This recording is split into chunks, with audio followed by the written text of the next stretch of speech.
Bien d'accord avec vous, la retraite on l'attend. Mais il ne faut pas rater le premier petit déjeuner du premier jour de la retraite de monsieur, car il va conditionner tout l'avenir des relations avec madame. Même les héros se font piéger. Voyez plutôt la véritable histoire du Cid. Dans la réalité, Chimène n'était pas morte, c'est une invention de Corneille, ça. Et elle appréhendait un peu le jour où son aventurier de mari allait lui traîner dans les pattes. Elle était bien décidée à l'occuper à tout prix. Le Cid, lui, il a bien vieilli, hein. Il ressemble à ce qu'était son père Don Diego quand il a croisé la route de Corneille. Le matin du premier jour de sa retraite, il s'est levé le premier et il attend son épouse avec impatience. Ah, vous voilà, Chimène, je vous cherchais en vain. Pourquoi délaissez-vous un homme qui a faim? N'est-ce point votre sort de beurrer mes tartines? Certes, je laisse en paix les hordes sarrasines, mais je dois rester fort et bien me sustenter.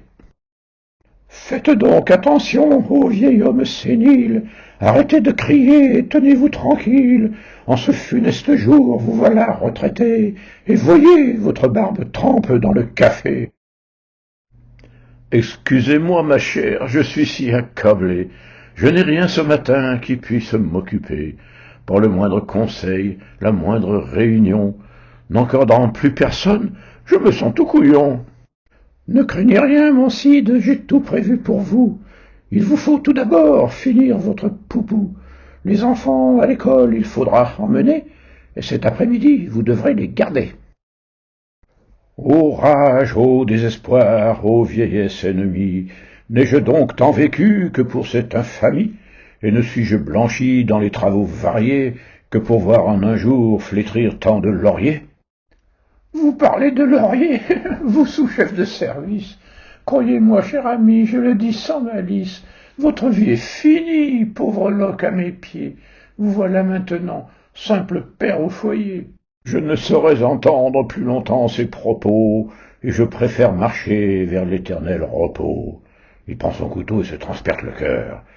À vivre dans la honte, je préfère la mort, je ne survivrai pas à si funeste sort.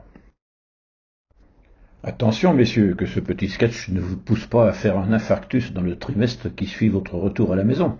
Corneille a trouvé un truc pour bien gagner sa vie, mais la vraie vie n'est pas cornélienne, heureusement. Tout se négocie, même une nouvelle forme de vie en couple. C'est tout pour aujourd'hui. Pour la suite, eh bien, c'est vous qui voyez.